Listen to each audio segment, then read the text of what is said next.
Tell the folks your name and tell them how old you are. I'm Robert Sprinkle, 83 and a half years old. And you're retired, right? Retired military, 24 and a half years. With the Army? With the Army. Yes, sir. Did you serve in active duty there? I was active duty all the way. 2.5 years I was National Guard. I served in 2 different wars. I was in Korea, 1950 and 51, and Vietnam, 1969 and 70. And survived all those, but in the last few years I've become 100% service-connected disabled. I see. So I'm just coasting along on time now. So just to reiterate the fact situation here, and you go ahead and expound on it because you lived through it this whole time, but the general facts are that a gentleman approached you about buying some property from you. You entered into a contract with him to make where he would make monthly payments. He did in fact make some monthly payments on the contract. You got a mortgage from him which you filed properly in the county, and everything was going along just fine until he ran into his own tax problem with the IRS. They slapped federal tax liens on the property, 2 of them in fact. And at some point he stopped paying you as well, and rather than you taking him to court and spending attorney's fees and costs to get him judicially thrown out of the property and get good title back, he just voluntarily gave you the property back and gave you a quit claim deed.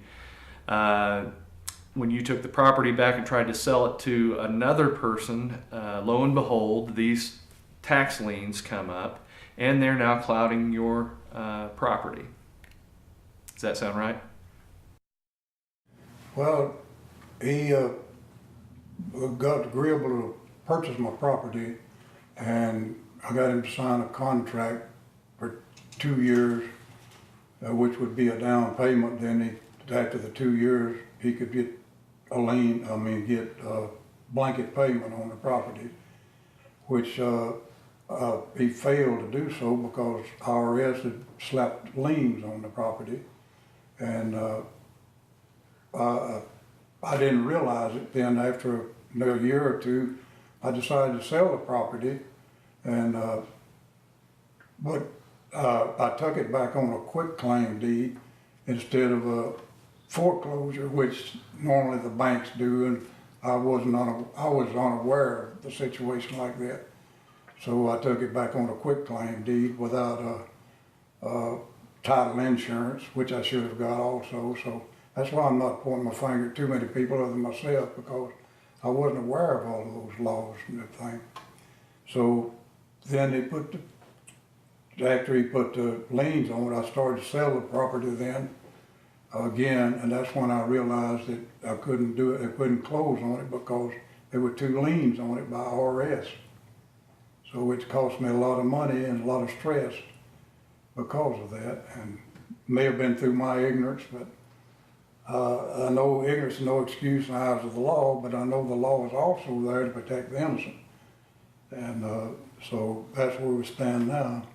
And finally, through support of your lawyers and everybody that's been involved in it, we finally got them solved. Generally, this process took about 9 months, from May of 2012 up until just a few weeks ago. Does that sound right? 9 months, right at 9 months, yeah.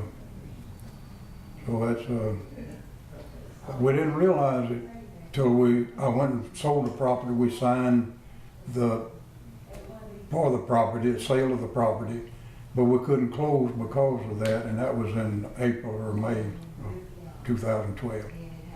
This process that we went through in your case, where we would have to appeal these several different ways up the chain of command, we ultimately ended up having to go to the lien advisory appeals department head in San Francisco to get everything wrapped up for you in a favorable manner, which they should have done in the first place. It was frustrating for us as professionals and folks that deal with this type of problem every day. I can't imagine what it would be like going through this process alone without representation. No, I don't, and I hate that I had to call my real estate lady all that stress, and she's been very cooperative also, and helping me out with this situation, along with the lawyers. I appreciate their help also.